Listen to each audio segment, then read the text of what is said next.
The Global Framework for Climate Services was agreed on at the Third World Climate Conference, which was held in Geneva in 2009. Governments, UN organizations, and many different stakeholders agreed to establish the framework, basically to address a major gap which is felt in the world today. Today, science allows us to predict climate from a month up to 10 years ahead. And that capability would allow a better planning, better decision making in climate sensitive sectors such as agriculture, energy, water, disaster risk reduction and health. Unfortunately, there are many countries, and based on an assessment which was conducted in 2010, there are roughly 70 countries around the world who do not have the capability to benefit from what science can offer in order to provide services, to provide information that could be useful for reducing the impacts of climate extremes and eventually contribute to better development, contribute to better adaptation to climate variability and climate change. So the decision to establish the framework was took in 2009.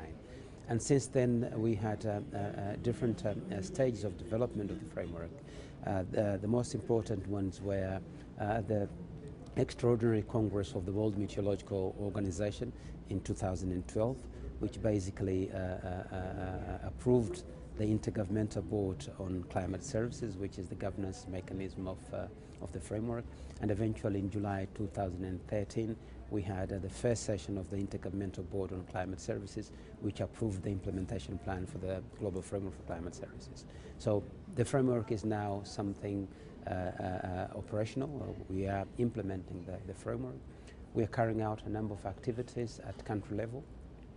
First of all, to facilitate the establishment of frameworks for climate service at national level, which are the coordination mechanisms needed to ensure that each country has the needed coordination mechanisms that will ensure that the entire value chain of elements that are needed to enable enhanced production of information and services, but also application of information and services are effectively addressed.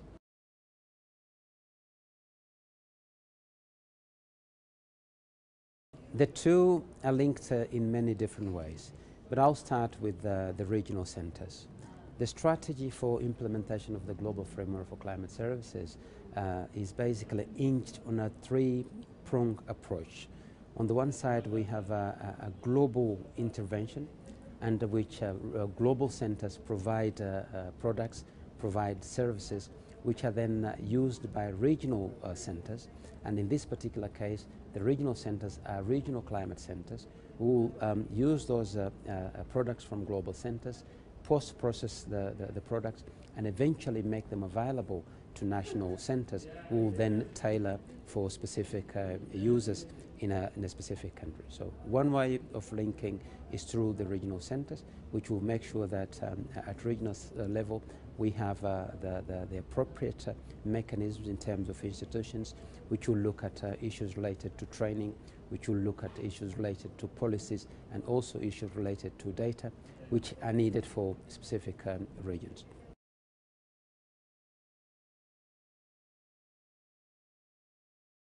The integrated strategy on weather and climate is a strategy that, if and when implemented, it will empower countries to have the capacities which allows them to produce high quality weather forecasts and also be able to produce climate information and climate services.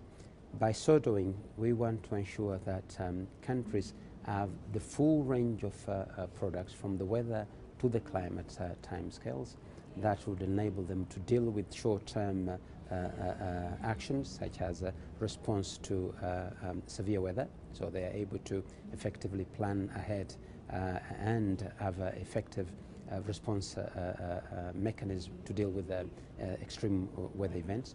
But on the other side, they'll be able to prepare, to plan ahead of time to deal with climate extremes which manifest themselves in the form of droughts, but also in the form of floods.